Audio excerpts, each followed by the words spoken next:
ત્યાર ભરૂચથી ભરૂચના સાંસદ મનસુખ વસાવાએ લોકસભામાં વિરોધ પક્ષના નેતા રાહુલ ગાંધીને બાલકનાથ કહીને સંબોધ્યા। કાર્યક્રમ હતો ભરૂચ અને છોટાઉદેપુરના નવનિયુક્ત સાંસદોને સત્કારવાનો। નર્મદા જિલ્લા ભાજપે રાજપીપળા ટાઉન હોલ ખાતે યોજેલા કાર્યક્રમમાં ભરૂચના સાંસદ મનસુખ વસાવાએ કાર્યકરોને આ રીતે સંબોધન કર્યું અને વિરોધ પક્ષના નેતા રાહુલની કાર્યશૈલી પર પણ મનસુખ વસાવાએ સવાલ ઉઠાવ્યા। ભાજપ સાંસદના સત્કાર સમારંભમાં તેમણે આ નિવેદન આપ્યું।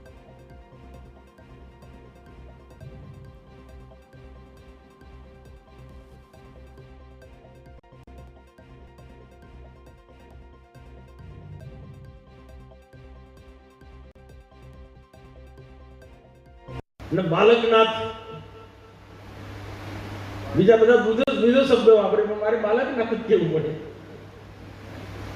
अने एने विरोध पक्षना नेता तरीके शुं भूमिका होय विरोध पक्षना नेता तरीके हाउसनी अंदर केवी रीतना एनुं भाषण होय एने खबर नथी तो देशनुं कई रीतना भલું करवानुं छे।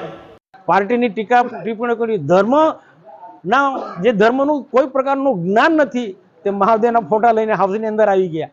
પાર્ટીનું હાઉસનું શિસ્ત રીતના જે ચૂંટાયેલા સભ્ય કાળજી રાખવી જોઈએ, પાર્ટીના નિયમો અરે સંસદના નિયમોને અવગણીને હાઉસની અંદર બોલે આડેધડ બોલ્યા, એટલે મેં કેટલાક નેતાઓને મેં આ શબ્દ બોલ્યો છું।